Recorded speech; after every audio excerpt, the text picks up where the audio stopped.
जय हिंद दोस्तों। BPSC DSO का पेपर हुआ था। तो बीपीएससी ने जो डीएसओ में कैसे कैसे प्रश्न डाले हैं, जैसे मैथ के क्वेश्चन थे कि नहीं, रीजनिंग के क्वेश्चन कितने थे, बिहार से रिलेटेड कितने प्रश्न पूछे गए, करेंट अफेयर के क्वेश्चन इसमें कितने थे, इतिहास के प्रश्न कितने थे, पॉलिटी के प्रश्न कितने थे, ज्योग्राफी से कितने प्रश्न आए, इन सभी को हम लोग देखने वाले हैं। जैसे साइंस से प्रश्न कितने आए, साइंस में फिजिक्स से कितने, केमिस्ट्री से कितने, बायो से कितने, आपको पता चलेगा। क्योंकि बीपीएससी 71वीं की भी पीटी होने वाली है और बीपीएससी के द्वारा एएसओ का भी जो है एग्ज़ाम होने वाला है। तो बीपीएससी में आगे जो आगामी एग्ज़ाम होने वाले हैं, इससे पैटर्न का पता चलेगा कि जो है कैसे एग्ज़ाम में प्रश्न पूछे जा सकते हैं बीपीएससी के द्वारा। तो ये जो है डीएसओ का पीटी हुआ था। तो चलिए हम लोग देखते हैं। अब 150 क्वेश्चन इसमें भी पूछे गए थे और 120 मिनट का जो था समय था। तो चलिए हम लोग समझते हैं, बहुत ही अच्छी तरह से हम लोग समझेंगे। तो बीपीएससी डीएसओ पीटी एग्जाम, ठीक है, 150 क्वेश्चन 120 मिनट। चलिए शुरू करते हैं। तो ये हमारा पहला क्वेश्चन है। देखिए पहला क्वेश्चन क्या कर रहा है कि ए जो है बी और के की माँ है। अब यहाँ पे समझिए, ए जो है वो किसकी माँ है, तो ए जो है बी और के की माँ है। अब यहाँ पे हम बता रहे हैं कि ए जो है वो किसकी माँ है, बी और के की माँ है। तो यहाँ हम लिख देते हैं ए जो है बी और के की माँ है। अब यहाँ पे हमारा तो पता चल जाए कि ए जो है वो क्या है, माइनस है, यानी महिला है। बी पुरुष है, के महिला है। हमें पता नहीं है कि बी और की का जो है जेंडर क्या है। आगे पढ़ते हैं। आगे कह रहा है कि डी जो है ए का पति है। आगे क्या कह रहा है कि डी जो है ना वो ए का पति है, यानी ए का पति का नाम क्या है, डी है। ए का पति क्या है, डी है, यानी डी जो है वो पुरुष है, यानी क्या है, प्लस है। ठीक है। अब देखिए बोल रहा है कि आगे क्वेश्चन कि ई जो है डी के भाई का पुत्र है, यानी ई एक और है सदस्य। जो ई है वो क्या कर रहा है कि डी के भाई का पुत्र है, सॉरी, ठीक है। तो ई जो है डी का भाई, यानी डी का कोई भाई होगा, पता नहीं कौन भाई है भाई, ठीक है। यानी डी के भाई का पुत्र है, कौन है पुत्र, तो ई है। ठीक है, यहां हम लिख देते हैं ई। ठीक है, ये क्या है, पुत्र है ई। अब आगे कह रहा है क्वेश्चन क्या है कि ए का ई से क्या संबंध है। ए कौन लगेगी भाई, ई की, तो ई का तो चाचा लगेगा डी। ठीक है, क्योंकि ई का बाप जो है डी का भाई है, तो डी क्या लगेगा, चाचा, और डी की पत्नी क्या लगेगी, ई की तो चाची लगेगी। तो इसका आंसर क्या हो जाएगा, चाची, यानी इसका आंसर हो जाएगा ए। ठीक है, तो यहाँ पे हमारा इसका आंसर हो जाएगा ए, यानी चाची इसका आंसर आएगा। चलिए आगे हम लोग देख लेते हैं।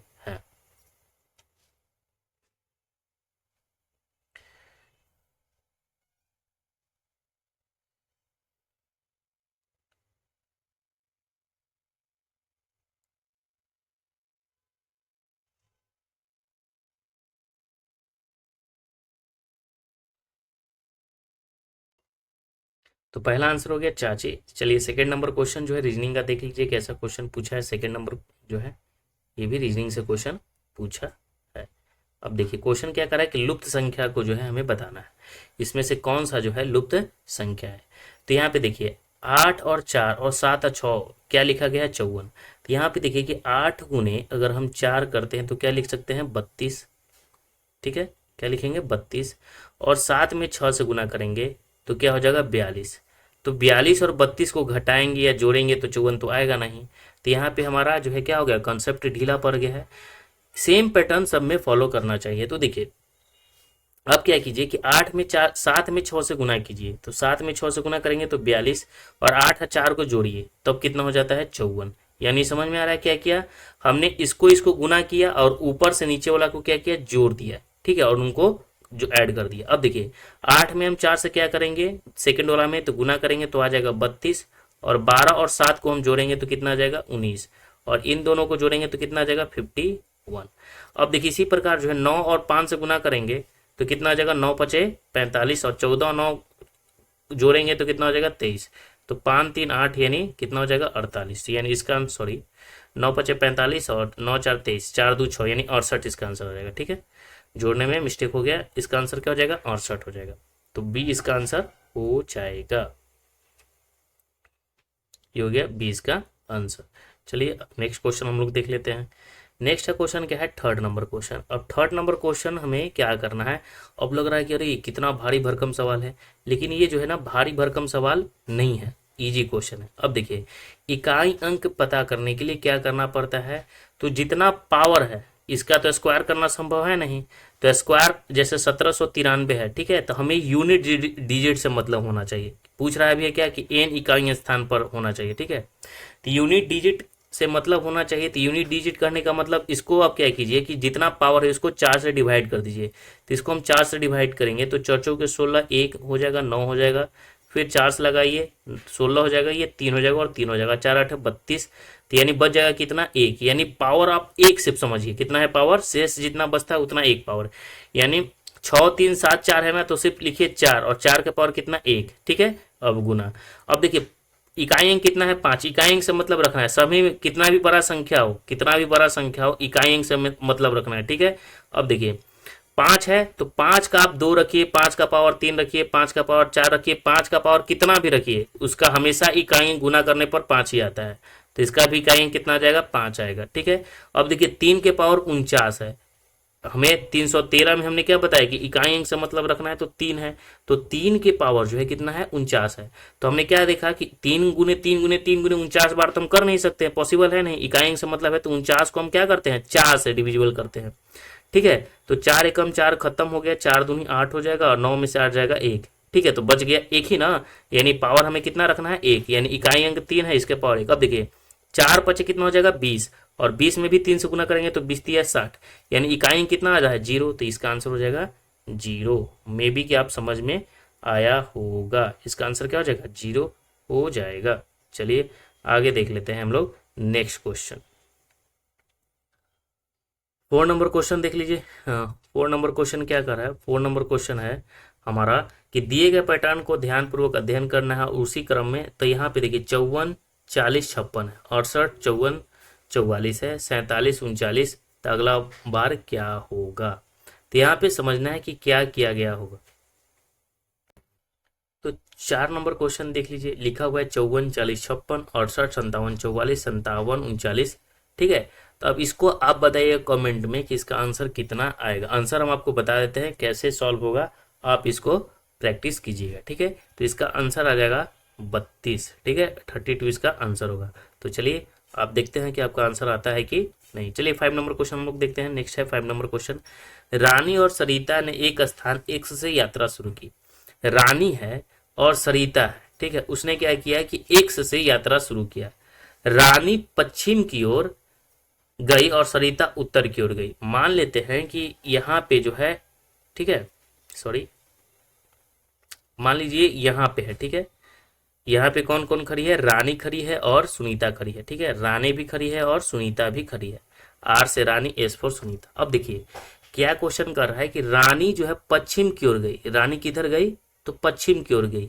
अब जब रानी पश्चिम की ओर गई तो रानी पश्चिम किधर होगा, तो हम सभी डायरेक्शन में जानते हैं कि डायरेक्शन में जो होता है ये पूरब होता है और ये पश्चिम होता है, ये ऊपर नॉर्थ होता है और नीचे क्या होता है साउथ होता है, ठीक है, यहाँ पे समझना हम सभी को है, ठीक है। अब देखिए रानी बोल रहा है कि पश्चिम की ओर गई, तो रानी पश्चिम की ओर किधर जाएगी, तो रानी कहिएगा कि पश्चिम की ओर इधर जाएगी, ठीक है। तो रानी जो है पश्चिम की ओर गई और सरिता किधर गई, उत्तर की ओर गई, तो सरिता यानी ऊपर की ओर गई, ठीक है। तो ये जो है गई सरिता और ये गई है रानी, ठीक है, यहाँ पे समझिएगा ये इधर गई है और ये ऊपर गई है। अब बोल रहा है क्वेश्चन आगे क्या कि सरिता जो है उत्तर की ओर गई, दोनों एक ही गति से यात्रा कर रही थी। कुछ समय बाद दोनों अपने बाएं मुड़कर कुछ कदम चले। अब दोनों जो है बाएं मुड़ते हैं, अब ये जो है बाएं मुड़ेगी तो किधर मुड़ेगी, ठीक है। अब यहाँ पे समझिए ये जो है बाएं मुड़ेगी तो इधर मुड़ेगी, ये जो है बाएं मुड़ेगी किधर, इधर। और अगर रीना जो है ये बाएं मुड़ेगी तो ये किधर जाएगी भाई, तो ये भी मुड़ेगी नीचे की ओर, ये भी मुड़ेगी नीचे की ओर, यहाँ पे समझिएगा, ठीक है।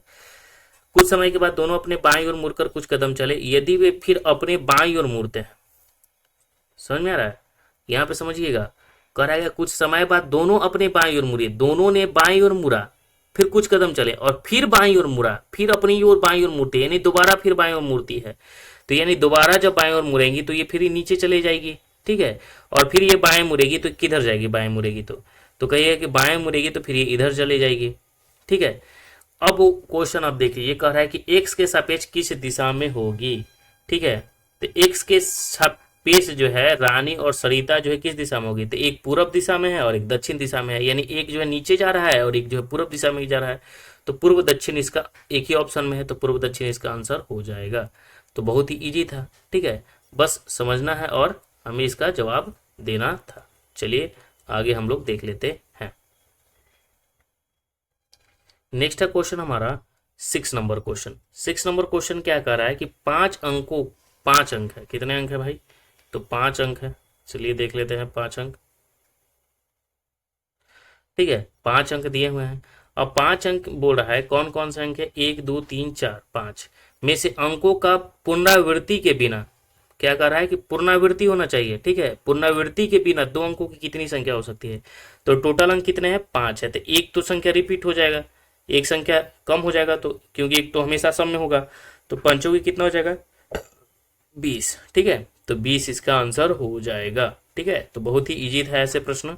ठीक है, क्या करना है, कुछ नहीं करना है, एक सबसे पहले कुल संख्या और उसका एक कम कर गुना कर देना है, पुनरावृत्ति उसका आंसर आ जाता है। अब देखिए यहाँ पे जो है 7 नंबर क्वेश्चन, लुप्त संख्या को बताना है कि इसमें से लुप्त संख्या कौन है।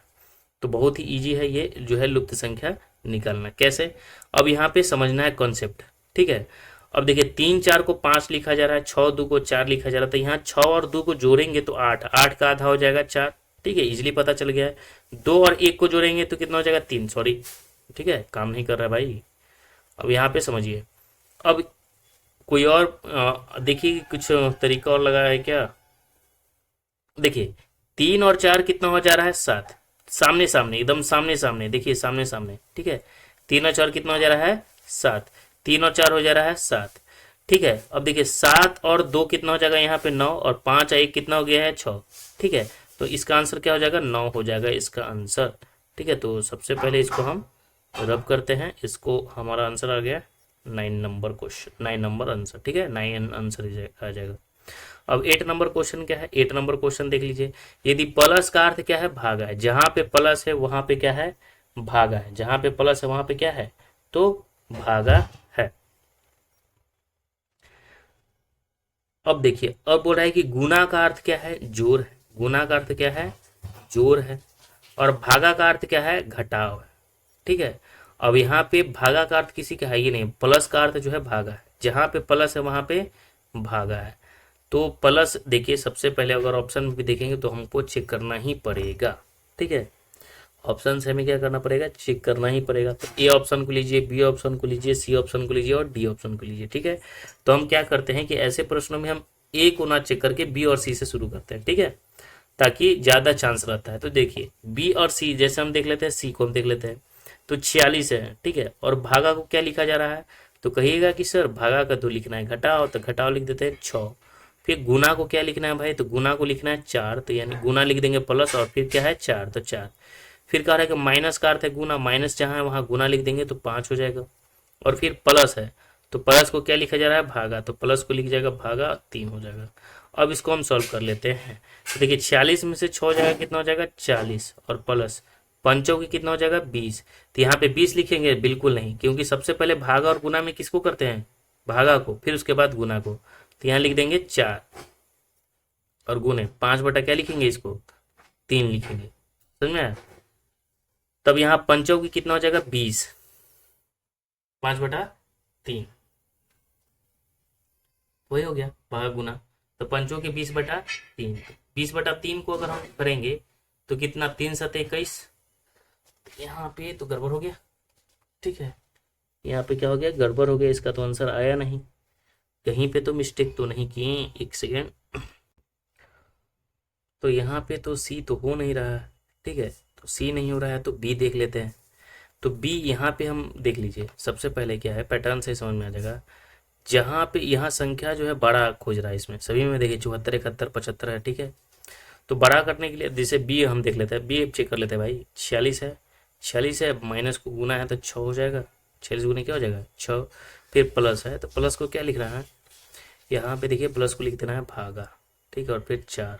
फिर गुना को क्या लिखना है भाई, गुना को लिखना है जोड़ 5, और भागा को क्या लिखना है, घटाओ 3। अब इसको देख लीजिए, 46 गुने 6, तो 46 गुने 6 कर दीजिए और बटा 4 कर दीजिए, ठीक है। तो 6 छक 36 हो जाएगा और 6 छक 36, 6 छक छक 36, 27/4। अब देखिए 4 छक 24, 3 4 9 36, यानी 69 हो जाएगा ये, ठीक है। 69 और प्लस 5 में से 3 जाएगा, कितना हो जाएगा, 2 हो जाएगा। 69 और 2 कितना हो जाएगा, 71, यानी बी आंसर इसका हो, ठीक है। तो आसानी से ही इसका आंसर क्या आ जाएगा, बी इसका आंसर हो जाएगा, B is the right answer. चलिए इसका हो बी, बी किस में है भाई, तो बी है डी में, यानी इसका आंसर क्या हो जाएगा, डी, यानी बी इसका आंसर हो जाएगा। आगे देख लेते हैं हम लोग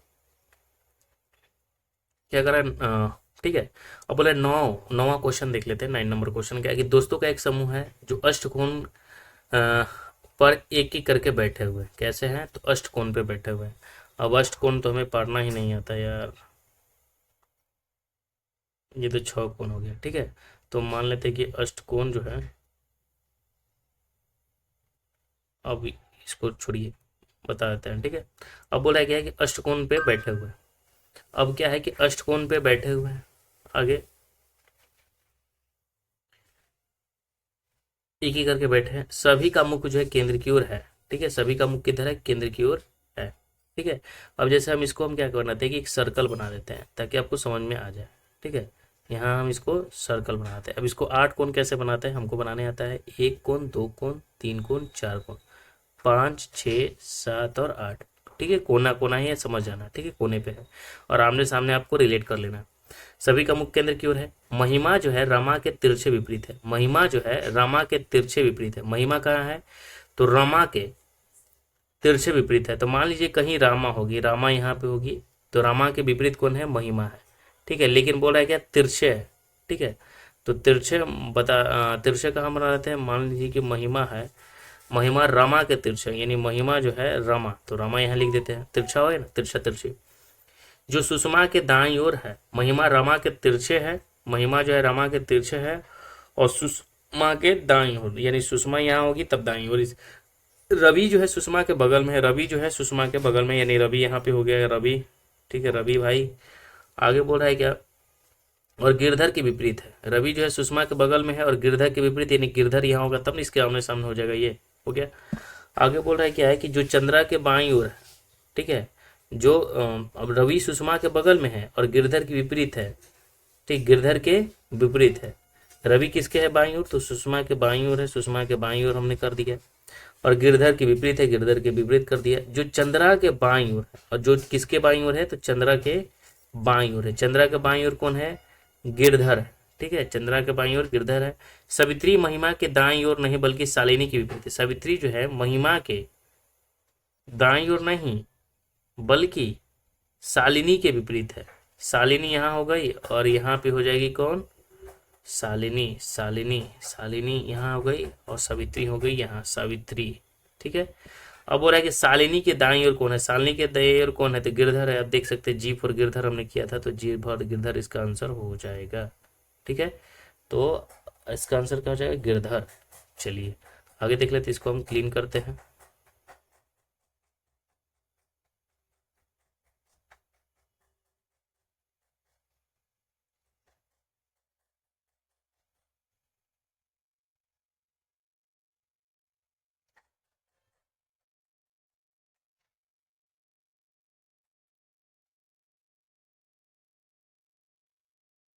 नेक्स्ट है क्वेश्चन हमारा 10 नंबर क्वेश्चन। 10 नंबर क्या कर रहा है क्वेश्चन कि यदि किसी, अब यहाँ पे देखिए लिखा क्या है ये, ठीक है, हिप्नोबैडियस कि पहले 4 अक्षर उल्टे क्रम में लिखे। पहला 4 अक्षर उल्टा क्रम में लिखे, यानी हिप्नो HIPP है तो उल्टा लिख देते हैं PPIH, पहला 4 अक्षर लिख दिए उल्टा। अगले 5 अक्षर बिना क्रम बदले लिखे। अगला 5 अक्षर यानी कहने का मतलब है कि NOWAD लिख देते हैं, ठीक है, 5 अक्षर लिख दिए।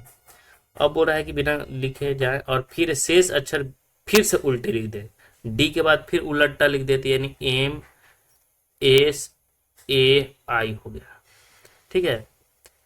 तो कौन सा अक्षर शब्द के मध्य में होगा, तो मध्य में कौन सा हो जाएगा भाई, तो ये बहुत इजी है, आपको पता चला है कि ओ जो है बीच में, देखिए इधर भी पहले गिन लीजिए, 1 2 3 4 5 6 7 8 9 10 11 12 13 है, 13 है तो 6 1 2 3 4 5 6 ठपी है, इधर से 6 ठपी है, यानी 13 इसका यानी ओ इसका आंसर हो जाएगा। तो ओ इज क्या है करेक्ट आंसर। ठीक है, चलिए आगे देख लेते हैं हम लोग नेक्स्ट क्वेश्चन। तो यहाँ पे 10 जो है क्वेश्चन किससे रीजनिंग से क्वेश्चन पूछे गए, यहाँ पे आप समझ सकते हैं।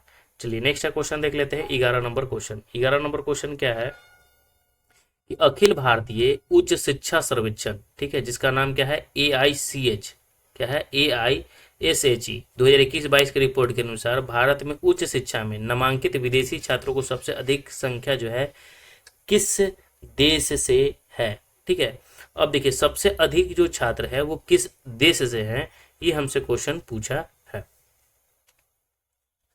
तो देखिए सबसे अधिक जो है किस क्षेत्र से है भाई, तो नेपाल से। कहाँ से है, नेपाल से है। यानी अखिल भारतीय उच्च शिक्षा सर्वेक्षण हुआ था AISHE, ठीक है, 2021-22 का रिपोर्ट है कि भारत में जो है सबसे ज्यादा शिक्षा जो विदेशी छात्र हैं वो कहाँ के भाई पढ़ते हैं, तो हम सभी जानते हैं कि नेपाल का जो है वीजा फ्री है। ठीक है, तो ऑप्शन है अफगानिस्तान खत्म हो जाता है, बांग्लादेश का नहीं खत्म, भूटान भी खत्म, एक नेपाल है जो बस से, लेकिन सब जो है पूरा मार्ग क्या है खुला है नेपाल के साथ रास्ता। ठीक है, अब देखिए 12 नंबर क्वेश्चन, आपको क्वेश्चन भी नहीं आ रहा होगा तो इसको आप क्या कर सकते थे, इसको सॉल्व कर सकते थे। 12 नंबर है कि राष्ट्रीय परिवार स्वास्थ्य सर्वेक्षण, ठीक है, क्या है NFHS 5 के रिपोर्ट के संदर्भ में निम्नलिखित में से कौन से कथन जो है सही है। अब यहाँ पे क्वेश्चन आपको जो है जानकारी होना बहुत जरूरी है, और ये जो है करेंट अफेयर का क्वेश्चन है। ठीक है, तो क्या कहता है 90% घरेलू आबादी के पास आधार कार्ड है। ठीक है, तो देखिए जो NFHS रिपोर्ट आया 5 यानी राष्ट्रीय परिवार स्वास्थ्य सर्वेक्षण, यानी ये रिपोर्ट जो है क्या करता है, यानी परिवार स्वास्थ्य का सर्वेक्षण करता है। ठीक है, तो सर्वेक्षण में पता चला कि जो है 90% जो घरेलू आबादी है उसके पास आधार कार्ड है। ठीक है, फिर क्या है कि 97% घरों में बिजली है, 96% घरों में बैंक या डाक खाता है, और 83% घरों में जो है शौचालय की सुविधा है। तो ये जो है इसमें इसका आंसर क्या है, उपयुक्त सभी जब दिया हुआ है तो इसका आंसर हो जाएगा उपयुक्त सभी। और ये बहुत डीपली क्वेश्चन है, और इसको जो है आपको नॉलेज हो तभी आप इसको क्वेश्चन सही कर सकते हैं। तुक्का आप क्या कर सकते हैं, गलत ही करिएगा। ठीक है, क्योंकि डाटा से रिलेटेड है, और एक भी डाटा मिस में हुआ याद नहीं होगा तो क्या कहेंगे, क्वेश्चन को गलत कर सकते हैं। ठीक है, अब देखिए 30 नंबर क्वेश्चन, नीली अर्थव्यवस्था, क्या कर रहा है क्वेश्चन कि नीली अर्थव्यवस्था यानी जिसे ब्लू इकोनॉमी भी कहा जाता है, तो ब्लू इकोनॉमी का जो अर्थ होता है क्या होता है, ब्लू इकोनॉमी का अर्थ है क्या होता है, ये हमसे क्वेश्चन पूछा है। तो ब्लू जो होता है, नीला क्या होता है भाई, समुंदर होता है, आपको पता होगा ना, आकाश से जुड़ी जो है आर्थिक गतिविधि, बिल्कुल नहीं। हाइड्रोजन चलित जो है वाहनों के उत्पादन से जुड़ी गतिविधि, महासागर समुद्र और तटों से जुड़ी आर्थिक गतिविधि होता है ये। ठीक है, तो इसका आंसर क्या हो जाएगा, सी इज द राइट आंसर हो जाएगा। ठीक है, तो नीली अर्थव्यवस्था कहने का मतलब यहाँ पे समझिएगा, तो यहाँ ऑप्शन सी खत्म, ये खत्म, अब यहाँ जो है ये भी खत्म हो गया, तो यहाँ पे आप समझ सकते हैं। ठीक है, तो ये भी क्वेश्चन क्या था, नहीं आ रहा था, फिर भी आपको क्वेश्चन सही कर सकते हैं। तो नीली अर्थव्यवस्था का संबंध किससे है, महासागर समुद्र और तटों से। ठीक है, समुद्र क्या होता है, नीला होता है। अब देखिए नेक्स्ट है क्वेश्चन कि लक्षद्वीप में, अगला क्वेश्चन क्या कर रहा है कि लक्षद्वीप में कितने द्वीप बने हुए हैं। ठीक है, लक्षद्वीप में जो है क्वेश्चन क्या कर रहा है कि लक्षद्वीप में जो है कितने द्वीपों से बना है। लक्षद्वीप की अगर हम बात करें तो कितने द्वीपों से बना है, तो लक्षद्वीप जो है 36 द्वीपों से बना है। कितने द्वीपों से बना है लक्षद्वीप, तो 36 द्वीपों से बना है, ये ध्यान रखना है। नेक्स्ट है हमारा 15 नंबर क्वेश्चन क्या कर रहा है कि भारतीय राज्य त्रिपुरा को बांग्लादेश से जोड़ने वाला पुल मैत्री सेतु किस नदी पर बना है। अब बताइए ये मैत्री सेतु के बारे में पूछ रहा है कि मैत्री सेतु जो पुल है वो किस नदी पर बना हुआ है। तो मैत्री सेतु जो बना है ना वो फेनी नदी पे बना है। किस नदी पे बना हुआ है, तो मैत्री सेतु जो है फेनी नदी पे बना हुआ है। ठीक है, अब यहाँ पे ब्रह्मपुत्रा असम में बहती है। ठीक है, गोमती आपको पता होगा। ठीक है, तो यहाँ पे कंफ्यूजन भी होता है, तो किसमें, सुमली और फेनी में। तो यहाँ पे देखिए भारतीय राज्य त्रिपुरा को बांग्लादेश से जोड़ने वाला पुल जो है ना, जो बांग्लादेश को जोड़ता है त्रिपुरा से, वो फेनी नदी के किनारे है। ठीक है, आगे क्वेश्चन हम लोग देख लेते हैं 60 नंबर क्वेश्चन। 60 नंबर क्वेश्चन क्या है हमारा कि निम्नलिखित में से कौन सा देश क्वाड का सदस्य नहीं है। क्वाड पता है ना, क्वाड में 4 देश है। क्वाड में कितने हैं, 4 देश शामिल है, और ये जो है अमेरिका को चाइना को काउंटर करने के लिए ये समूह है। ठीक है, इसमें इंडिया भी शामिल है, अमेरिका भी है, ठीक है, ऑस्ट्रेलिया भी है, भारत भी है और जापान भी है, लेकिन यूनाइटेड किंगडम इसमें शामिल नहीं है। क्वाड में कौन नहीं है, तो लंदन जो है यूनाइटेड किंगडम, ब्रिटेन, ठीक है, वो शामिल नहीं है। कौन कौन है, तो एक और इसमें ऐड करना है तो कर दीजिएगा, जापान है। ठीक है, इसमें कौन है, जापान शामिल है। अब देखिए 70 नंबर क्वेश्चन क्या कर रहा है कि भारत क्यों मायने रखता है, भारत क्यों मायने रखता है, पुस्तक के लेखक कौन है। अब भारत क्यों मायने रखता है, पुस्तक के लेखक कौन है, बहुत ही अच्छा प्रश्न है ये। ठीक है, भारत क्यों मायने रखता है, पुस्तक के लेखक जो है एस जयशंकर है। और एस जयशंकर वर्तमान में कौन है, विदेश मंत्री हैं, हम सभी जानते हैं। नेक्स्ट है क्वेश्चन हमारा, संयुक्त राष्ट्र अभ्यास सदा तस्नीक। ठीक है, सदा तस्नीक पूछ रहा है कि सदा तस्नीक भारत और किस देश के बीच हुआ था। अब यहाँ पे समझना है आपको, भारत सदा तस्नीक तनसीक है, सदा क्या है, तनसीक है। सदा तनसीक आपको यहाँ देखिए 3 नाम। ठीक है, इजराइल है, तो यहाँ पे इजराइल को आप कैसे छाड़ सकते हैं, देखिए आपको याद भी ना हो तो देखिए यहाँ पे ईरान लिखा हुआ है, ठीक है, अरब अमीरात लिखा है, सऊदी अरब, यानी इसमें 3 जो है गल्फ, मतलब गल्फ कंट्री भी दिया हुआ है, मुस्लिम कंट्री। ठीक है, तो यहाँ पे इजराइल इसका आंसर होगा नहीं। ठीक है, अब इन तीनों में से तो याद रखना है सदा तनसीक जो है भारत और अमीरात यूएई के बीच हुआ था। ठीक है, यूनाइटेड अरब अमीरात के बीच हुआ था। ठीक है, तो सदा तनसीक जो अभ्यास हुआ भारत और किसके बीच, तो संयुक्त अरब अमीरात के बीच हुआ। नेक्स्ट है क्वेश्चन हमारा 90 नंबर क्वेश्चन, कौन सी धातु उन दुर्लभ मृदा धातुओं में से नहीं है, यानी रियर अर्थ मेटल। बोल रहा है क्या क्वेश्चन कि निम्नलिखित में से कौन सा धातु उन दुर्लभ मृदा धातुओं में से नहीं है जिनका उपयोग विद्युत और इलेक्ट्रॉनिक घटकों के निर्माण में किया जाता है, विद्युत और इलेक्ट्रॉनिक जो है घटक के निर्माण में किया जाता है। ठीक है, तो किसका जो है, रेडियम का, रेडियम का जो है विद्युत में भी और इलेक्ट्रॉनिक घटक के निर्माण में भी किया जाता है। अब सीरियम, स्कैंडियम, लेंथेनम, तो रेडियम। ठीक है, ये ध्यान रखना है। नेक्स्ट है क्वेश्चन हमारा 20 नंबर क्वेश्चन, कह रहा है कि जो है वंडर ड्रग ओजेम्पिक का निर्माता नोवो नार्डिसिक।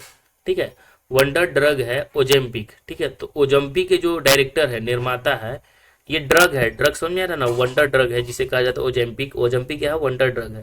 तो इसके जो निर्माता है नोवो नार्डिस्क, किस देश के बहुराष्ट्रीय स्वास्थ्य सेवा कंपनी है। ठीक है, तो ये ध्यान रखना है, ये जो है डेनमार्क की कंपनी, किसकी कंपनी है, ओजेम्पिक जो है डेनमार्क की कंपनी ने बनाया था ओजेम्पिक। ठीक है, ये ध्यान रखना है, नोवो नार्डिस्क की है डेनमार्क की कंपनी। नेक्स्ट है क्वेश्चन हमारा 21 नंबर क्वेश्चन, दिसंबर 2024 में किसे हराकर डी गुकेश। अब डी गुकेश आपको पता है चेस के जो है, चेस खेलते हैं डी गुकेश, तो सबसे कम उम्र के जो है विश्व शतरंज बने। तो यहाँ पे आपको ये ध्यान रखना है कि जो डी गुकेश है, तो आपको लग रहा होगा कि मैग्नस जो है कार्लसन है। ठीक है, तो उनको हरा के बने थे, लेकिन ये दिसंबर 2024 की बात हो रही है। ठीक है, तो डिंग लेरेन को हराया था इन्होंने, किन्हें हराया था, डिंग लेरेन को हराया था। डिंग लेरेन को हराकर इन्होंने जो है कम उम्र के विश्व शतरंज चैंपियनशिप बने थे दिसंबर 2024 में। नेक्स्ट है क्वेश्चन हमारा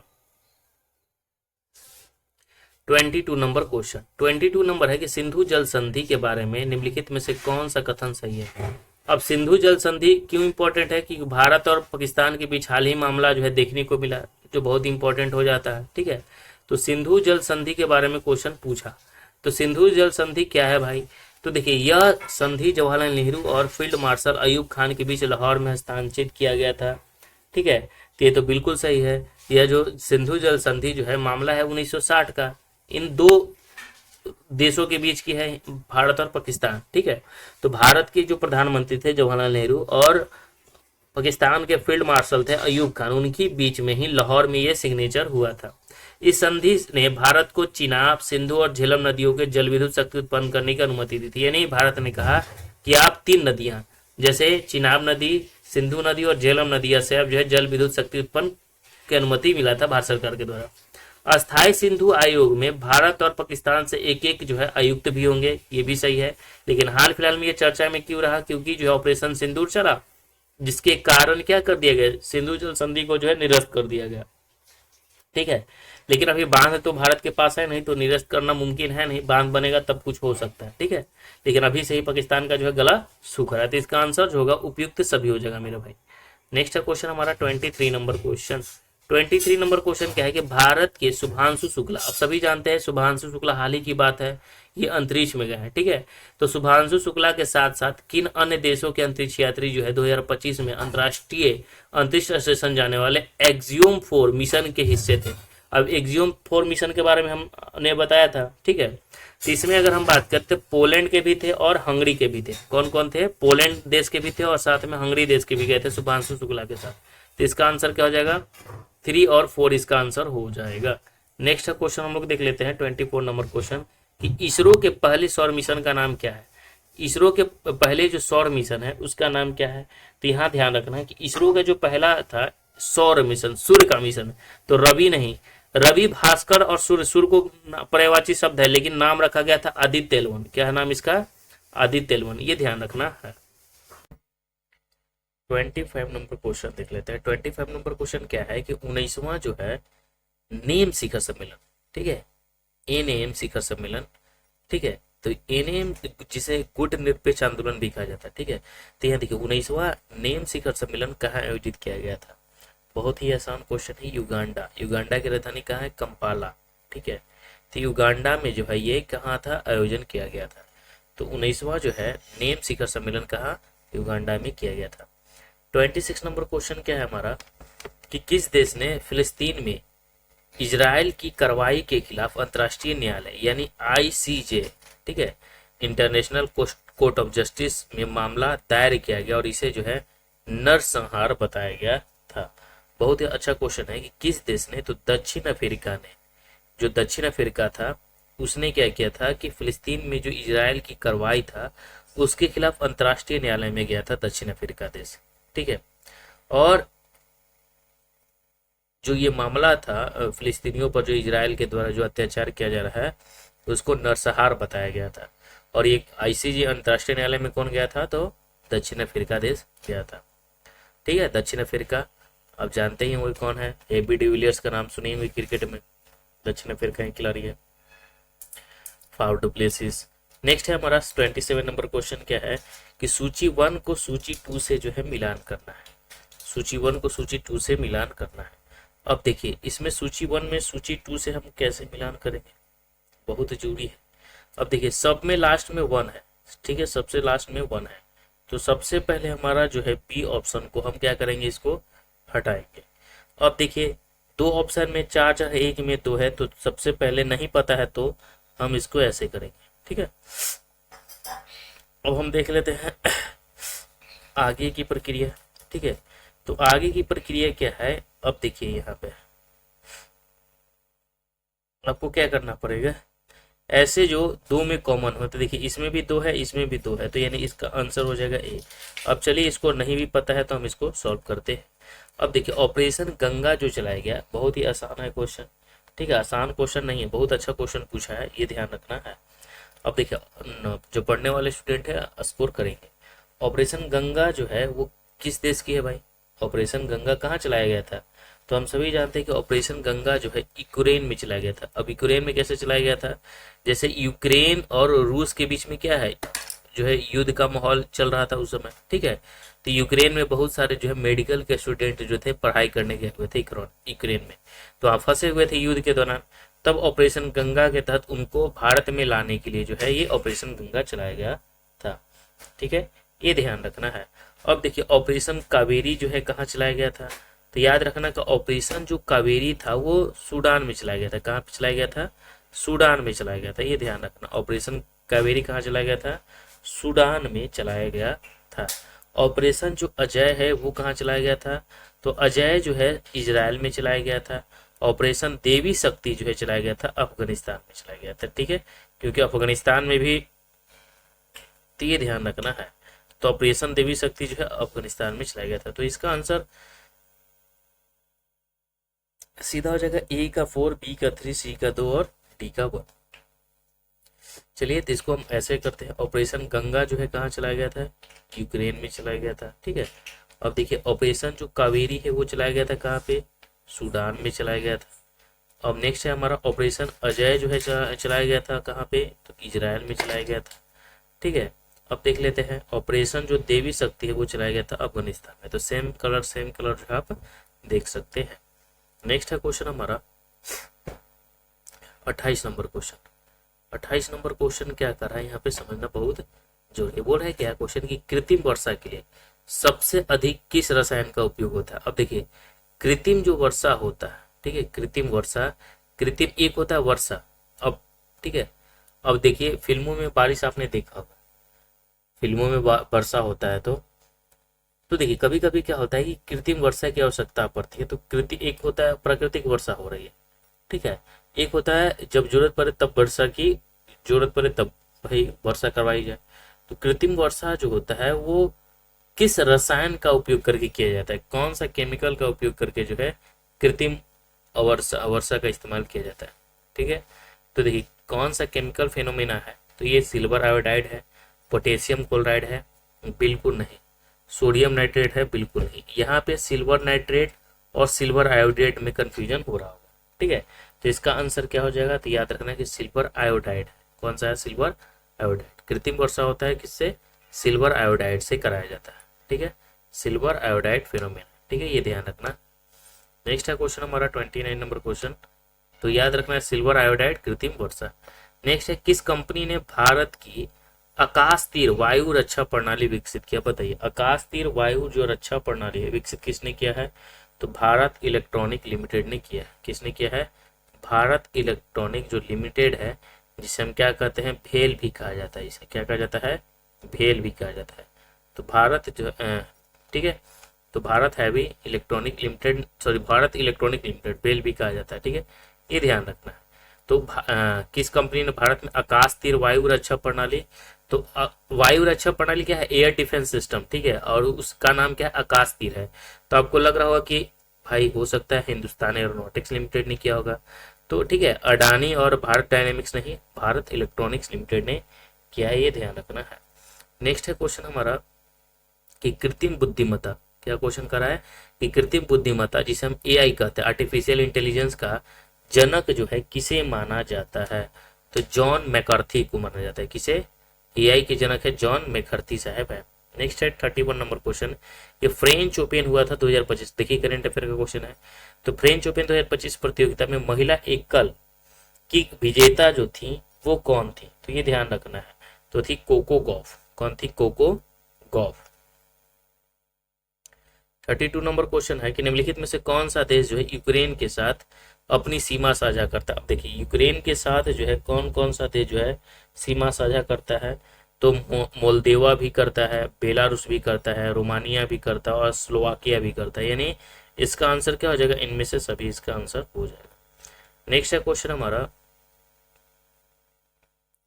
33 नंबर क्वेश्चन क्या कर रहा है कि हॉर्मुज जलडमरू मध्य, जो हार्मुज जो जलडमरू मध्य है निम्नलिखित में से किस खाड़ी के बीच है, हार्मुज। तो हार्मुज जो जलडमरू मध्य है वो किसके किसके बीच है, तो याद रखना है कि फारस की खाड़ी और ओमान की खाड़ी, यानी 1 और 4 के बीच में है। 34 नंबर क्वेश्चन है कि 2024 में नाइजर के साथ किन किन अन्य देशों ने पश्चिमी अफ्रीका राज्यों के आर्थिक समुदाय इकोवास से अपनी जो है, 34 नंबर क्वेश्चन क्या कर रहा है कि 2024 में नाइजर के साथ साथ किन अन्य देशों ने पश्चिम अफ्रीका राज्यों के आर्थिक समुदाय, जिसे हम क्या कहते हैं इकोवास, से अपनी वापसी की जो है घोषणा की है। तो वो कौन सा है देश भाई, तो एक माली है और एक है बुर्किना फासो, यानी 3 और 4 इसका आंसर हो जाए। नेक्स्ट है 35 नंबर क्वेश्चन, देखिए जनगणना से क्वेश्चन पूछा जाता है, एक क्वेश्चन जरूर पूछा जाता है। अब देखिए कह रहा है कि 2011 की जनगणना के अनुसार भारत का जो बाल बच्चा वाला पूछा है, लिंगानुपात कितना है, 919 है, ठीक है, बच्चा वाला कितना है, 919 है। नेक्स्ट है हमारा क्वेश्चन 36 नंबर की, अब यहाँ पे देखिए सीमा चिन्ह है और प्रसिद्ध है, तो दिल्ली मेट्रो जो है के बारे में क्वेश्चन है, ठीक है। तो दिल्ली मेट्रो की अगर हम बात करें तो विचार करना है कि सीमा चिन्ह और प्रसिद्ध है, और इसमें से क्वेश्चन पूछ रहा है कि कितने इसमें से युग में है जो सही है। तो दिल्ली मेट्रो जो है भारत की पहली चालक रहित मेट्रो का उपयोग करने वाला मेट्रो है। बांदा वर्ली सी लिंक जो है भारत का सबसे लंबा समुद्र पुल है। जो एकता की मूर्ति दुनिया की सबसे ऊंची मूर्ति है। तो इसमें 2 ही क्वेश्चन सही है, ठीक है, तो ये ध्यान रखना। एक तो एकता की मूर्ति जो सरदार पटेल की है, दुनिया की सबसे ऊंची प्रतिमा है, और एक दिल्ली मेट्रो, ठीक है। नेक्स्ट है क्वेश्चन हमारा 37 नंबर क्वेश्चन कि डेटा सेंटर मुख्य रूप से कार्य करता है। अब देखिए डेटा सेंटर जो है मुख्य रूप से कार्य करता है, तो डेटा सेंटर मुख्य रूप से कैसे कार्य करता है, डेटा भंडारण प्रसंस्करण के लिए कि क्या है भौतिक सुविधा है। नेक्स्ट है 38 नंबर क्वेश्चन कि किसी देश के विकास में बुनियादी ढांचे की महत्वपूर्ण भूमिका होती है। कैसे होती है भाई? ठीक है, तो देखिए यहाँ पे अभी तक हमने देखा जिसमें उपयुक्त सभी था, अधिकतर का जो है आंसर क्या है, उपयुक्त सभी है। एक प्रश्न आपको यहाँ पे दिखने को मिलेगा जिसमें से नहीं, एक भी नहीं, सब में उपयुक्त सही वाला आंसर है। ठीक है, क्या कोड था भाई? किसी देश के विकास में बुनियादी ढांचे की महत्वपूर्ण भूमिका होती है। ठीक है, तो किसी भी देश के विकास में जो बुनियादी ढांचा होता है उसकी भूमिका क्या होती है? नवाचार को बढ़ावा देकर सतत विकास का सृजन करना। धीरे धीरे, सतत मतलब क्या? लगातार विकास। वैश्विक प्रतिस्पर्धात्मकता को मजबूत करना है, असमानता को कम करना है। बिल्कुल सही है। 39 नंबर क्वेश्चन हमारा है क्या? 39 नंबर है क्वेश्चन कि निम्नलिखित में से कौन सा एल रूट सर्वर प्राप्त करने वाला देश का पहला राज्य बन गया? ठीक है, एल रूट जो है सर्वर प्राप्त करने वाला देश का पहला जो है राज्य कौन बन गया, ये ध्यान रखना है। तो वो है राजस्थान। ठीक है, तो कौन एल रूट सर्वर प्राप्त करने वाला देश का पहला जो राज्य बन गया वो है राजस्थान, ये ध्यान रखना। आगे क्वेश्चन हमारा है 11 नंबर क्वेश्चन। ठीक है, 11 नंबर क्या कर रहा है कि निम्नलिखित में से कौन सा भारत में एक प्रतिस्पर्धी विनिर्माण क्षेत्र के विकास के लिए जो है आवश्यक है? इसका आंसर क्या हो जाएगा? जल पर्यटन है, परिवहन अवसंरचना है, वित्तीय सेवाएं है या डिजिटल अवसंरचना है? तो देखिए क्वेश्चन क्या कर रहा है कि निम्नलिखित में से कौन भारत में एक प्रतिस्पर्धी विनिर्माण क्षेत्र है? तो है परिवहन अवसंरचना। नेक्स्ट है 41 नंबर क्वेश्चन कि हरित अवसंरचना की अवधारणा संबंधित है। तो हरित अवसंरचना की जो अवधारणा संबंधित है वो सतत शहरी विकास से। नेक्स्ट है 42 नंबर कि भारत में स्मार्ट सिटी मिशन का मुख्य ध्येय क्या था? बहुत अच्छा क्वेश्चन, मतलब इतना आसान क्वेश्चन नहीं है। ठीक है, अब देखिए भारत में स्मार्ट सिटी मिशन का जो मुख्य उद्देश्य है, ध्येय है, वो क्या है? ये क्वेश्चन हमसे पूछा है। ठीक है, तो ध्यान रखना है कि स्मार्ट बुनियादी ढांचे और प्रौद्योगिकी का जो है विकास, यही क्या है स्मार्ट सिटी मिशन का उद्देश्य था, मुख्य उद्देश्य था। 43 नंबर है कि भारत में बुनियादी ढांचे के विकास के लिए मुख्य रूप से जिम्मेदार क्षेत्र जो है क्या माना जाता है? तो है लोक निर्माण माना जाता है। क्या माना जाता है? लोक निर्माण माना जाता है। 44 नंबर क्वेश्चन क्या है कि 10वीं पंचवर्षीय योजना के लक्ष्य वृद्धि दर जो है क्या थी? तो 10वीं पंचवर्षीय योजना के जो लक्ष्य वृद्धि दर है वो है 8% है। कितना है? 8% है। ठीक है, 45 नंबर क्वेश्चन है कि निम्नलिखित में से कौन सा ही कि जो है 12वीं पंचवर्षीय योजना का लक्ष्य नहीं था? तो 12वीं पंचवर्षीय योजना का लक्ष्य था 2015 तक जो है शून्य राजकोषीय घाटा। ठीक है, ये लक्ष्य नहीं था। 46 नंबर है कि योजना अवधि के मध्य जो है निम्नलिखित बिंदु लक्ष्यों पर जो है विचार करना है। तो देखिए ये ध्यान रखना है कि योजना अवधि के मध्य जो है निम्नलिखित बिंदु लक्ष्यों पर जो है विचार करना है। तो इनमें से हमें क्वेश्चन पहले समझना है, क्वेश्चन तो समझ में आएगा ही नहीं, ऐसा ऐसा प्रश्न पूछा गया है। तो ये सभी जो क्वेश्चन अर्थव्यवस्था सभी क्वेश्चन अच्छा पूछा गया क्वेश्चन।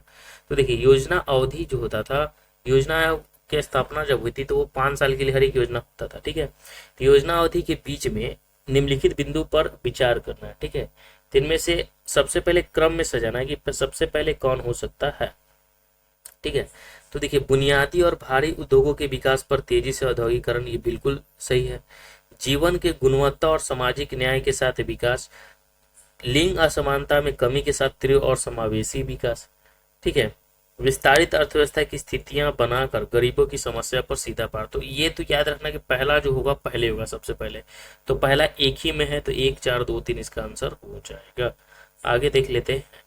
ठीक है, और ऐसे भी हम इसको देख लेते हैं। तो ये देखिए लास्ट में जो है 4 है, सबसे पहले यहाँ समझिएगा कैसे कर सकते हैं। ये 3 3 है, 2 मिल गया ना, तो सबसे पहले इसको हम खत्म कर देंगे और इन दोनों में हम देख लेना था। ठीक है, और बाकी अब देखिएगा तो इसमें भी 2 कॉमन, इसमें भी 2 कॉमन है, तो 2 लाख हम ले लेते हैं। और ऐसे मतलब कुछ होता है जो काम चल जाता है कभी कभी, लेकिन ऐसे आपको क्वेश्चन पता होना चाहिए, जरूरी है। नेक्स्ट है निम्नलिखित में से कौन सी नीति आयोग के कार्य है? अब नीति आयोग के कार्य हमसे पूछा है। ठीक है, तो नीति आयोग की अगर हम कार्य आपसे पूछ दे कि नीति आयोग की स्थापना 1 जनवरी 2015 को होती है। ठीक है, योजना आयोग के स्थान पर नीति आयोग आता है।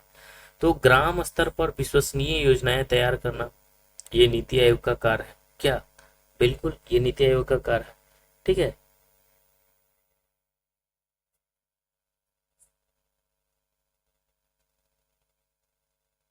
अब क्या कर रहा है क्वेश्चन कि कार्यक्रमों और पहलों के कार्यान्वयन के लिए प्रौद्योगिकी उन्नयन और क्षमता निर्माण का मध्य केंद्रित करना है, ये भी है। राष्ट्रीय और अंतर्राष्ट्रीय प्रबुद्ध मॉडल के साथ साझेदारी, ये नहीं, तो यानी इसका आंसर हो जाएगा 1 और 2, यानी सी इसका आंसर हो जाएगा। ठीक है, आगे देख लेते हैं हम लोग क्वेश्चन कि नीति आयोग के संदर्भ में कथन पर विचार करना है। तो नीति आयोग जो है 1 जनवरी 2018 बिल्कुल नहीं, 1 जनवरी 2015, तो ये हमारा पहला क्या हो जाएगा, गलत।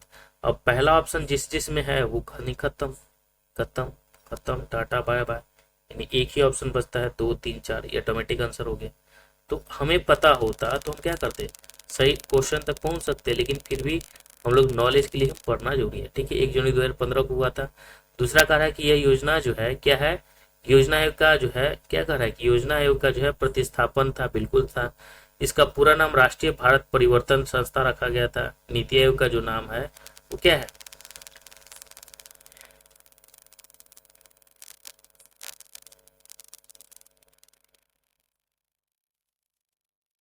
तो नीति आयोग का पूरा नाम था राष्ट्रीय भारत परिवर्तन संस्था। ठीक है, अब आगे देख लीजिए, नीति आयोग का अध्यक्ष भारत का प्रधानमंत्री होता है, भी सही है। स्थापना है 2015 में। ठीक है, ये ध्यान रखना, 1 जनवरी 2015 को। तो 49 नंबर क्वेश्चन है, क्या है, बिहार से देखिए क्वेश्चन पूछा करेंट अफेयर में। बिहार पर्यटन नीति 2023 के अंतर्गत 50 करोड़ रुपए से अधिक के निवेश के लिए दी जाने वाली अधिकतम पूंजी सब्सिडी प्रतिशत कितना है।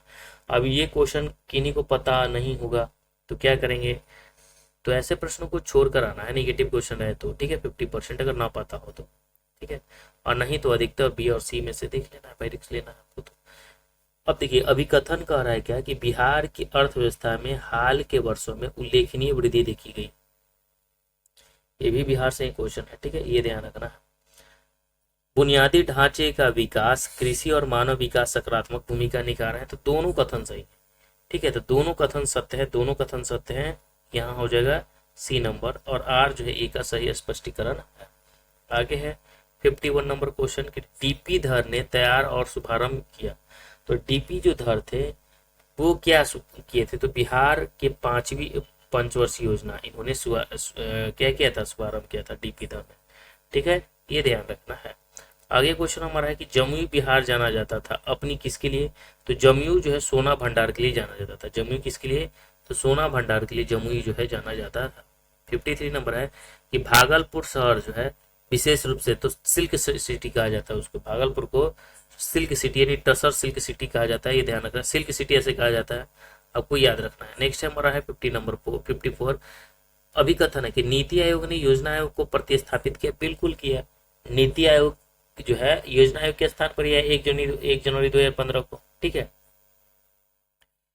यह बदलाव एक वैश्विक दुनिया में आर्थिक नियोजन के लिए एक अधिक गतिशील और अपनाने योग्य दृष्टिकोण की ओर एक कदम दर्शाता है। तो ए और आर दोनों सही है, लेकिन आर जो है ए का सही विश्लेषण करता है। ठीक है, ये ध्यान रखना है। अब ये इसका आंसर हो जाएगा। आगे हमारा है 55 नंबर क्वेश्चन कि नीति आयोग के संदर्भ में निम्नलिखित कथन पर विचार करना। अब नीति आयोग के बारे में जो है कथन पर विचार करना। नीति आयोग के 7 स्तंभ उद्देश्य है। नीति आयोग के जो है 7 स्तंभ है, इसमें इसके 3 विशेष विंग भी है, तो इसका आंसर हो जाएगा पहला है। ठीक है, नीति आयोग के जो है 7 स्तंभ उद्देश्य है। नेक्स्ट है हमारा है नीति आयोग से 3 क्वेश्चन देख लीजिए, 4 क्वेश्चन पूछ दिया। निम्नलिखित में से कौन सा संविधान सभा के सदस्य नहीं थे। अब देखिए, ये भी क्वेश्चन आपको आना चाहिए। ठीक है, अब देखिए, राजकुमारी अमृता कौर संविधान सभा की थी, सुचेता कृपलानी ये भी थी, विजय लक्ष्मी पंडित, अरुण असफ अली नहीं थे। ठीक है, संविधान सभा के सदस्य कौन नहीं थे, अरुण असफ अली नहीं थे। 57 है कि स्थानीय शासन से संबंधित समितियों को कालानुक्रम को जो है व्यवस्थित करना है। तो देखिए, अब यहाँ पे आपको समय पता होगा तो ये आप कर सकते हैं। तो पहले जो है कौन था, बलवंत मेहता था, तो पहला ही स्थान है बलवंत मेहता रहा है, तो यह इसका हो जाएगा यही आंसर। ठीक है, ये ध्यान रखना है। तो बलवंत राय मेहता समिति, फिर उसके बाद अशोक मेहता आया था, फिर उसके बाद जीवी राव, फिर उसके बाद सबसे लास्ट में तुंगन समिति। नेक्स्ट हमारा है 58 नंबर क्वेश्चन कि भारतीय संविधान मणिपुर के लिए विशेष प्रावधान किस अनुच्छेद में है। अब मणिपुर के लिए जो है विशेष प्रावधान किया गया है, ये हम सभी जानते हैं कि मणिपुर के लिए जो अनुच्छेद 371 का सी है।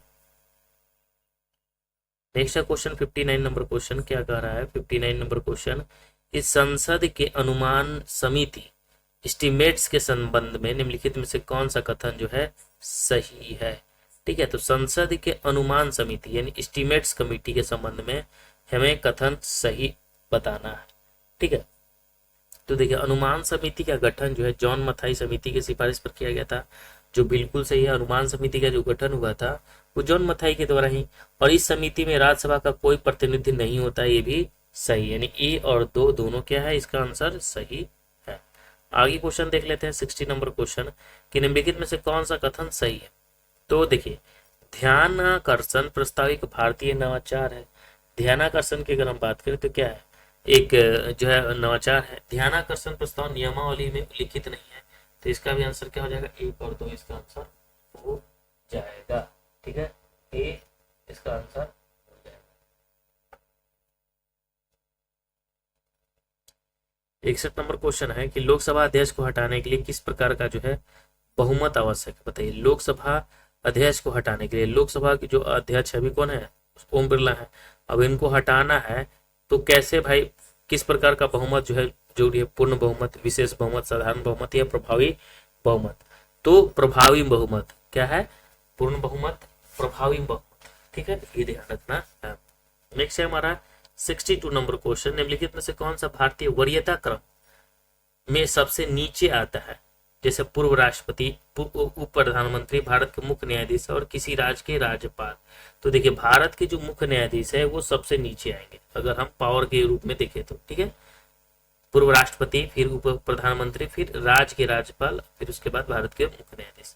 ठीक है, ऑर्डर प्रेसिडेंस में की अगर हम बात करें तो, ठीक है, प्रेसिडेंस। लेकिन अगर हम बात करें तो सभी का अलग अलग पावर है भाई। ठीक है, अब देख लेते हैं नेक्स्ट, निम्नलिखित में से किसे भारत के उपराष्ट्रपति पद के लिए निर्विरोध चुना गया था। उपराष्ट्रपति के लिए, उपराष्ट्रपति के लिए निर्विरोध चुना गया था। ठीक है, तो उपराष्ट्रपति के लिए निर्विरोध किसे चुना गया था, तो वारम गिरी वेंकट गिरी। ठीक है, ये ध्यान रखना है, बीबी गिरी जो है इनको चुना गया था। ठीक है, निर्विरोध राष्ट्रपति। नेक्स्ट हम उपराष्ट्रपति। नेक्स्ट है 64 नंबर क्वेश्चन, दो या दो से अधिक राज्यों के एक समान उच्च न्यायालय स्थापित करने की शक्ति संविधान के किस अनुच्छेद में है, तो अनुच्छेद 231 में है। नेक्स्ट हमारा क्वेश्चन है 65 नंबर, ये बहुत अच्छा क्वेश्चन है, ये ध्यान रखना। दो या दो से अधिक राज्यों के एक समान उच्च न्यायालय, यानी एक उच्च न्यायालय है और दो राज्यों में वो काम कर सकता है। ठीक है, तो दो राज्यों का एक उच्च न्यायालय स्थापित करने की शक्ति जो है संविधान के किस अनुच्छेद में है, तो 231 में है। भारतीय संविधान के न्यायिक पुनरावलोकन, जिसे हम जुडिशियल रिव्यू कहते हैं, और जुडिशियल रिव्यू क्या होता है, जो भी फैसला सुनाया जाता है उस फैसले को रिकॉर्ड के रूप में रखा जाता है ताकि एग्जाम्पल दिया जा सके और फैसले में।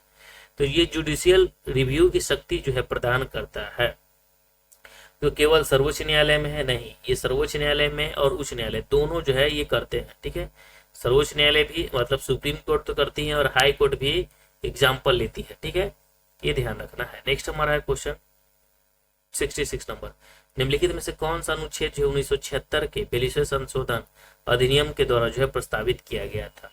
बहुत ही अच्छा प्रश्न है, ये ध्यान रखना है। तो ये है अनुच्छेद 33, अनुच्छेद 38। तो कौन सा अनुच्छेद 76 के 42वें संविधान संशोधन अधिनियम के द्वारा सम्मिलित नहीं किया गया था। 39 से है, 43 से है, 39 है, लेकिन 38 नहीं है। ठीक है, ये ध्यान रखना है। आगे क्वेश्चन देख लेते हैं हम लोग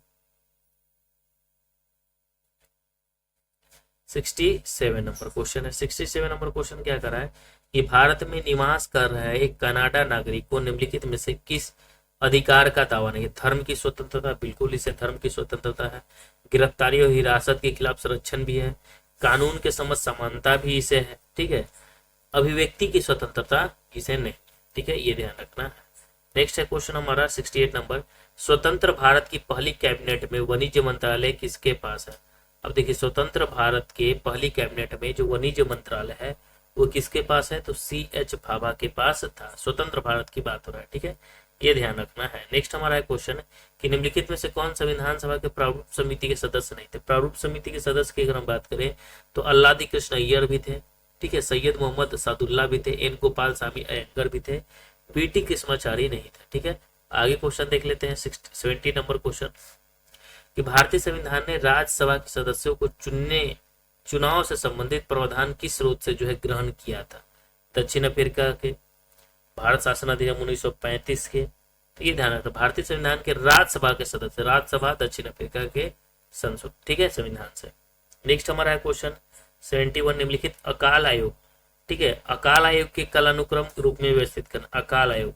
तो अकाल आयोग के बारे में हम क्या तथ्य दें, तो ये आपको पता ही होगा, ठीक है।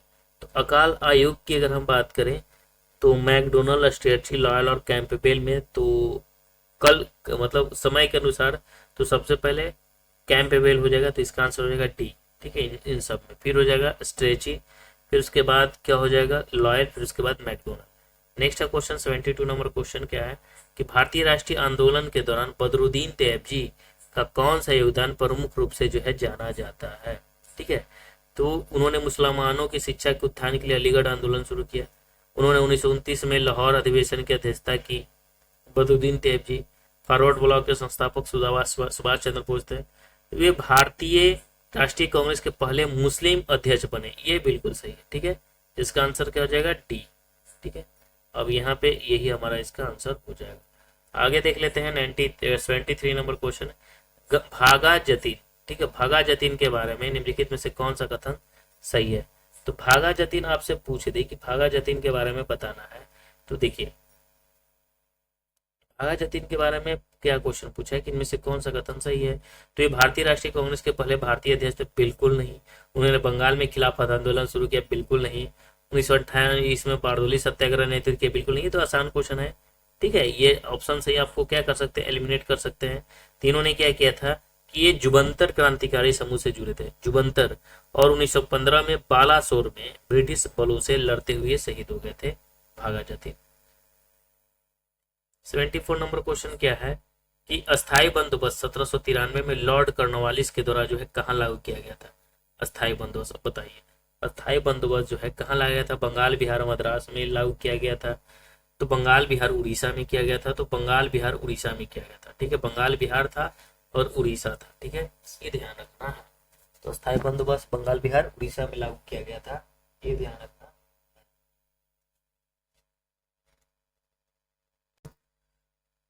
75 नंबर क्वेश्चन क्या है, देखिए निम्नलिखित में से कौन सा जो है प्रारंभिक औपनिवेशिक शासन के दौरान साल्ट पीटर के निर्माण का सबसे महत्वपूर्ण केंद्र था। साल्ट पीटर के लिए तो था वो बिहार था, कौन था, बिहार था। आगे है कि बिहार के जगदीशपुर में 1857 के भारतीय विद्रोह में नेता कौन थे, तो वीर कुंवर सिंह थे, सिंह ने भी कहा जाता है बिहार का। नेक्स्ट हमारा है कि बिहार वैज्ञानिक सोसाइटी की स्थापना कब हुई थी।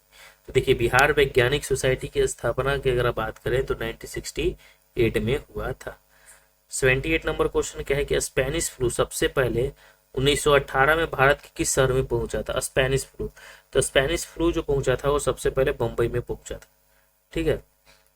नेक्स्ट है कि सूची 1 है और सूची 2 को मिलाना है। तो यहाँ पे देखिए असली नाम है और लोकप्रिय नाम यहाँ पे दिया हुआ है, ठीक है। अब देखिए मूल शंकर किसे कहा जाता था, तो इसमें कोई बड़ी बात तो है नहीं। मूल शंकर कहा जाता था स्वामी दयानंद सरस्वती को, ठीक है। तो मूल शंकर दयानंद सरस्वती है। नरेंद्र नाथ दत्त जो है किन्हें कहा जाता था, तो नरेंद्र नाथ दत्त जो है स्वामी विवेकानंद को, स्वामी विवेकानंद का असली नाम क्या था, नरेंद्र नाथ दत्त। मूल शंकर किनका नाम था, स्वामी दयानंद सरस्वती को। गदाधर चट्टोपाध्याय जो था वो किनका नाम था, तो रामकृष्ण परमहंस को। तो याद रखना है कि इसका आंसर हो जाएगा 1 3 4 1 2, ठीक है, 3 4 1 2, यानी मूल शंकर। तो याद रखना है कि मूल शंकर किनका था, स्वामी दयानंद सरस्वती। नरेंद्र नाथ दत्त जो थे, मूल शंकर सरस्वती, दयानंद सरस्वती, नरेंद्र नाथ दत्त स्वामी विवेकानंद, गदाधर चट्टोपाध्याय रामकृष्ण परमहंस, और मार्गरेट एलिजाबेथ जो नोबेल वो है भागिनी निवेदिता, लोकप्रिय नाम था। नेक्स्ट है क्वेश्चन हम लोग देख लेते हैं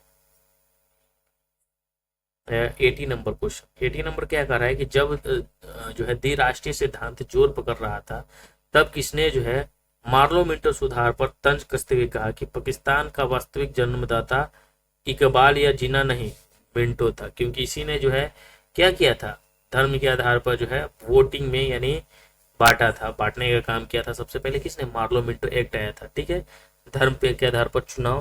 तो ये बात किसने कही था कि पाकिस्तान का वास्तविक जो जन्मदाता इकबाल या जिन्ना नहीं बल्कि कौन था, मिंटो था, ठीक है।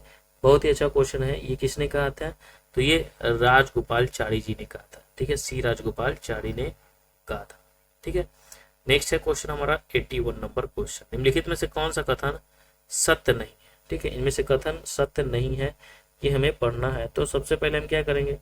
तो सबसे पहले हमें देखना पड़ेगा। पहला क्या है कि 1882 के हंटर आयोग रिपोर्ट ने लड़कों की तुलना में लड़कियों के स्कूलों के लिए अधिक उदार अनुदान सहायता और लड़कियों के लिए विशेष छात्रवृत्ति और पुरस्कार की सिफारिश किया था। हंटर आयोग जो था वो शिक्षा से संबंधित था। ये जो पहला है हमारा ना बिल्कुल सही है। ठीक है, सेकंड क्या कर रहा है कि धोंडो केशव कर्वे उच्च जाति की हिंदू विधवाओं की शिक्षा के खिलाफ थे, बिल्कुल नहीं। यही हमारा इसका क्या हो जाएगा? पी इसका हो जाएगा रॉन्ग।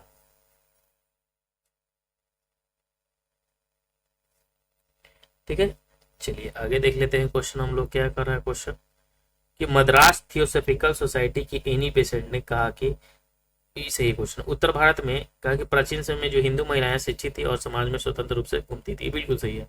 उत्तर भारत के आर्य साम्राज्य ने स्त्री शिक्षा का जो है पुरजोर समर्थन भी किया था। नेक्स्ट है क्वेश्चन हमारा 82 नंबर क्वेश्चन। निम्नलिखित में से किस घटना ने भारतीय राष्ट्रीय कांग्रेस द्वारा असहयोग आंदोलन की जो है औपचारिक जो है शुरुआत की थी? तो कांग्रेस के नागपुर जो अधिवेशन था 1920 का, उसमें। आगे क्वेश्चन है 83 नंबर क्वेश्चन। ठीक है, तो देखिए निम्नलिखित में से कौन सा नेता बिहार में चंपारण सत्याग्रह के प्रमुख रूप से जो है जुड़ा था, जो भारतीय जन आंदोलनों में महात्मा गांधी की पहली जो है सक्रिय भागीदारी था? ये हमसे क्वेश्चन पूछा था, तो वह राजेंद्र प्रसाद इसका आंसर हो जाएगा। ठीक है, नेक्स्ट क्वेश्चन हम लोग देख लेते हैं 84 नंबर क्वेश्चन। 84 नंबर क्वेश्चन क्या है कि भारतीय इतिहास के संदर्भ में निम्नलिखित कथन पर जो है विचार करना है। तो डचों ने गणपति शासक द्वारा दी गई भूमि पर जो है पूर्वी तट पर अपने कारखाने गोदाम स्थापित किए थे, क्या ये क्वेश्चन सही है? ठीक है, ये हमसे क्वेश्चन पूछा है। तो कथन पर विचार करना है। तो देखिए अल्फांसो डी अल्बुकर्क ने बीजापुर सुल्तान से गोवा पर कब्जा किया था, ये तो बिल्कुल सही स्टेटमेंट लग रहा है।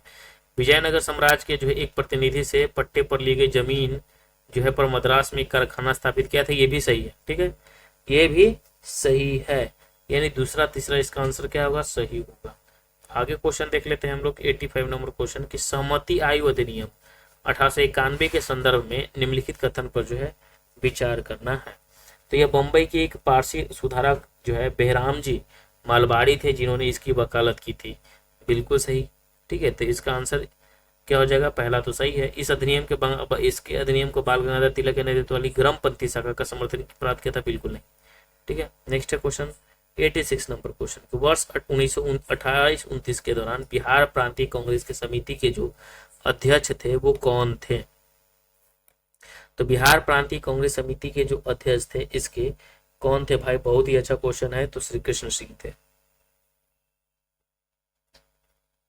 87 नंबर है, निम्नलिखित में से कौन सा नेताओं का युग जो 1922 में मुंगेर में किसान सभा के आयोजन के लिए जो है जिम्मेदार था? तो किसान सभा के लिए आयोजन जो जिम्मेदार था स्वामी सहजानंद सरस्वती और मोहम्मद कौन थे? जुबैर थे, ये ध्यान रखना है। 88 नंबर क्वेश्चन क्या है हमारा कि 1928 में आयोजित बिहार यूथ कॉन्फ्रेंस के दौरान बिहार यूथ लीग की स्थापना निम्नलिखित में से किस स्थान पर जो है हुई थी? ये पटना में हुई थी। आगे क्वेश्चन देख लेते हैं 89 नंबर क्वेश्चन क्या है कि बख्तियार खिलजी ने जब 1202-3 में बंगाल पर आक्रमण करते हुए तिरहुत पर हमला किया तो वहां के शासक राजा नरसिंह देव के लिए इसका क्या परिणाम था? ठीक है, ये हमसे क्वेश्चन पूछा। तो उन्होंने कर देने पर सहमति जताई और उनका जो है क्षेत्र उन्हें लौटा दिया गया था, तो इसका आंसर क्या हो जाएगा? ए इसका आंसर हो जाएगा। ठीक है, आगे देख लेते हैं हम लोग क्वेश्चन 90 नंबर क्वेश्चन क्या कर रहा है कि निम्नलिखित में से कौन सा जो है सही मेल नहीं? तो देखिए सही मेल इसमें से क्वेश्चन पूछ रहा है कि सही मेल इनमें से कौन सा नहीं है? तो कृषक प्रजापति अब्दुल हक है, खुदाई खिदमतगार अब्दुल गफ्फार खान है, आजाद मुस्लिम कॉन्फ्रेंस ये जो है हमारा क्या है? गलत है। ठीक है, नेक्स्ट है क्वेश्चन हमारा 91 नंबर है कि भारतीय अर्थव्यवस्था पर किनके खुले पत्रों ने लॉर्ड कर्जन को इस कदर विवश किया कि ब्रिटिश भारत सरकार को इसका आधिकारिक खंडन प्रकाशित करना पड़ा और साथ ही सुधारात्मक आर्थिक कदम भी उठाने पड़े थे? तो कौन थे भाई? ठीक है, तो आरसी दत्त साहब थे। आगे क्वेश्चन हमारा है क्वेश्चन 92 नंबर क्या था कि निम्नलिखित में से किस अखबार ने नील विद्रोह के दौरान इंडिगो प्लांट्स की खड़ी निंदा की और कृषकों के पक्ष में जो है समर्थन किया था? तो हिंदू जो पैट्रियट था उसने किया था। नेक्स्ट है क्वेश्चन हमारा कि बलबन से कौन संबंधित है? अब बलबन से क्वेश्चन पूछा है कि संबंधित कौन सा नहीं है, तो मामलुक वंश, चालगानी तुर्क और रक्त और लौह नीति, तो ये है पूंजी का हस्तांतरण। ठीक है, नेक्स्ट है क्वेश्चन 94 नंबर के, मुगल काल में निम्नलिखित में से कौन शाही परिवार की आवश्यकताओं की पूर्ति करता था? तो याद रखना है कि शाही परिवार की आवश्यकताओं को पूरी करता था मीर शमा। 95 नंबर है कि निम्नलिखित में से कौन सा विकल्प मुगल मनसबदारी प्रथा के बारे में सही नहीं है? तो मनसबदारी प्रथा के बारे में सही नहीं है, उन्हें हस्तांतरित नहीं किया जा सकता है। ठीक है, यह है क्वेश्चन। तो बिल्कुल मनसबदारी प्रथा जो था वो हस्तांतरित नहीं किया जा सकता था, ये सही नहीं है। ठीक है, उन्हें सशस्त्र और मुश्त मनसब दिया जा सकता था, उन्हें नगद के साथ साथ जहांगीरें भी दी जाती थी और उन्हें सशस्त्र बल बनाए रखने होते थे। ठीक है, तो यही एक स्टेटमेंट है जो उन्हें हस्तांतरित नहीं किया जा सकता, ये गलत है। ठीक है, नेक्स्ट है हमारा 96 नंबर क्वेश्चन कि शेर शाह के प्रशासन के बारे में जो है कथन पर विचार करना। तो देखिए, शेर शाह के साम्राज्य को 47 सरकार में विभाजित किया गया था।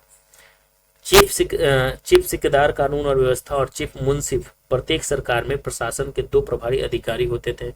प्रत्येक सरकार को कई प्रगणों में विभाजित किया जाता था। तो ये दोनों सही इसका आंसर हो जाएगा।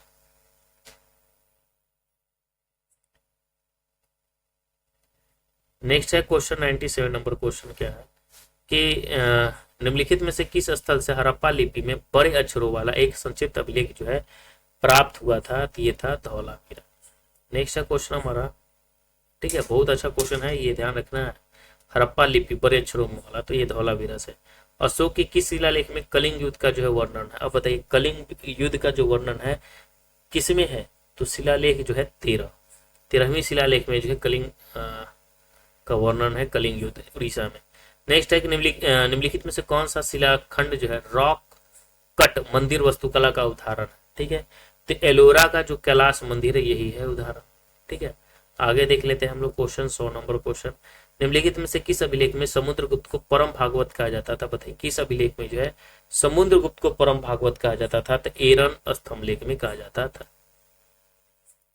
101 नंबर है कि टोरो जनजाति किस राज्य में पाई जाती है? बताइए, टोड़ा जनजाति जो है किस राज्य में पाई जाती है? क्वेश्चन पूछने वाली बात है, तो हम सभी जानते हैं कि टोड़ा तमिलनाडु में पाई जाती है। नेक्स्ट है 102 नंबर है कि कौन सी नदी जो है अरब सागर में मिलती है? अरब सागर में मिलने वाली नदी कौन है?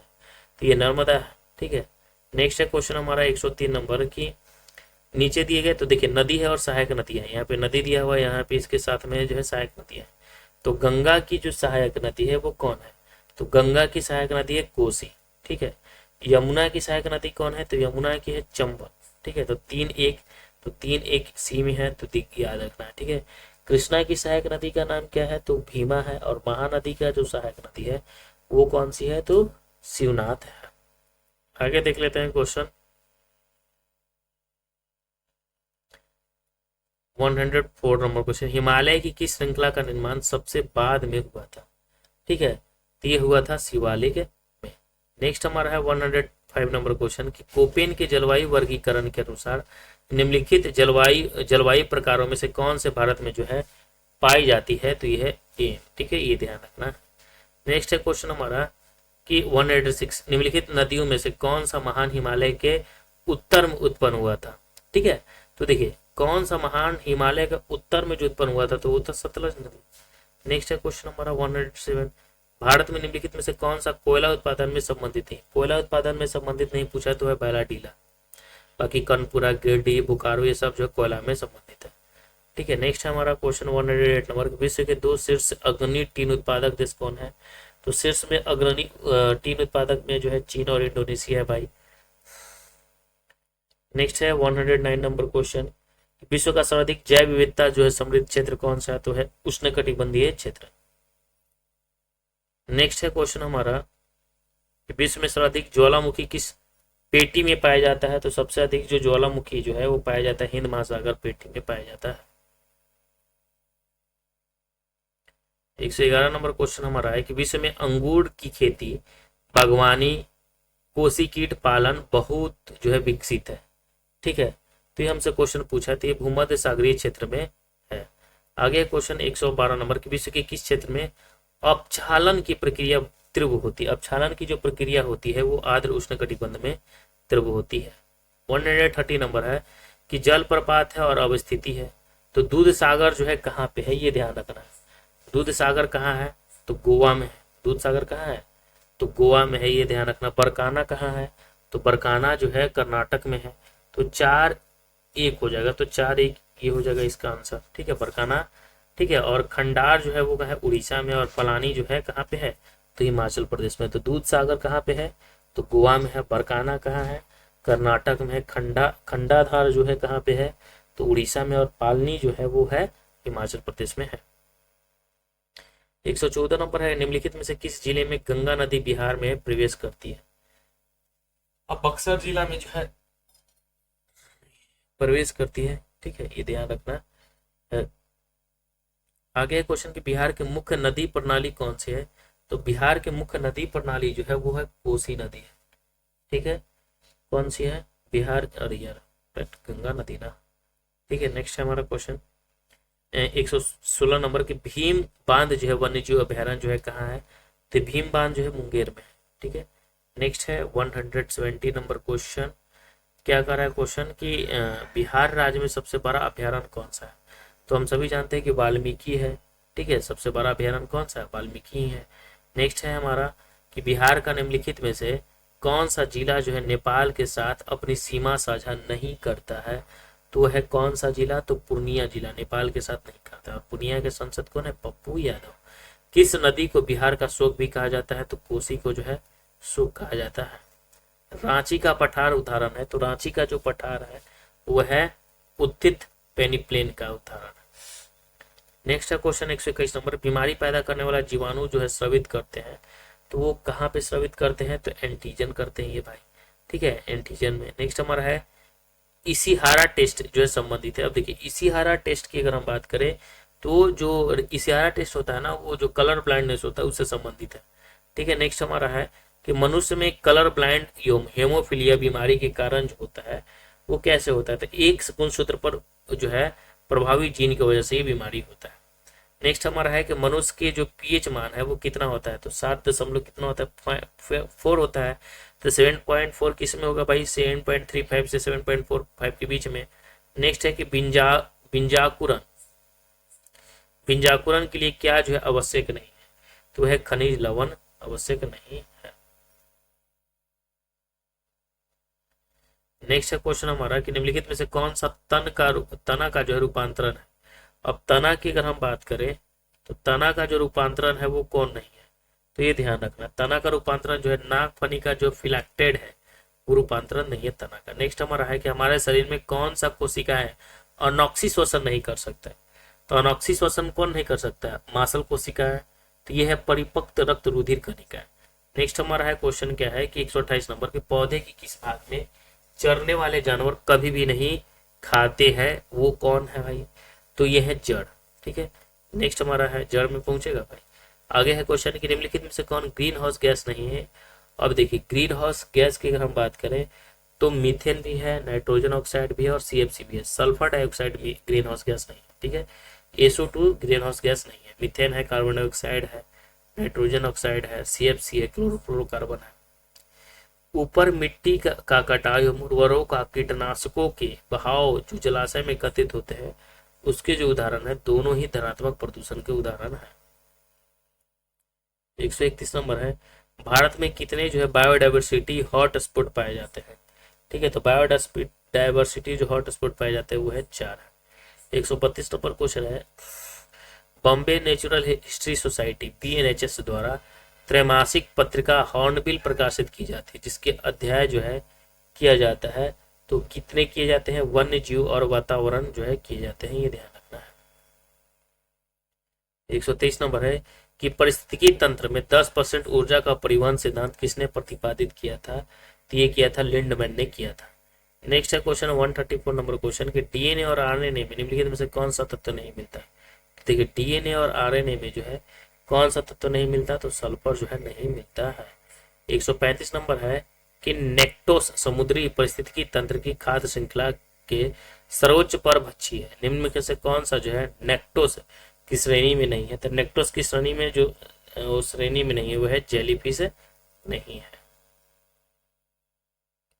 नेक्स्ट हमारा है क्वेश्चन कि वायुमंडलीय में ग्रीन हाउस प्रभाव के लिए कौन जो है सबसे अधिक योगदान करता है? तो वह कार्बन डाइऑक्साइड करता है। नेक्स्ट हमारा है 137 नंबर क्वेश्चन कि कोयले की किस किस्म से यह पहचाना जा सकता है कि इसका निर्माण जो है किस पौधे से हुआ है, तो यह है पीटे से हुआ है। आगे क्वेश्चन हमारा है 128 नंबर कि शाही जल जिसमें प्लेटिनम और सोने के गलाने की छत्रता होती है वो बना होता है, वो मिश्रण से, वो किससे बना होता है, तो 1:3 सांद्र यानी HNO3 और HCl से होता है। ठीक है।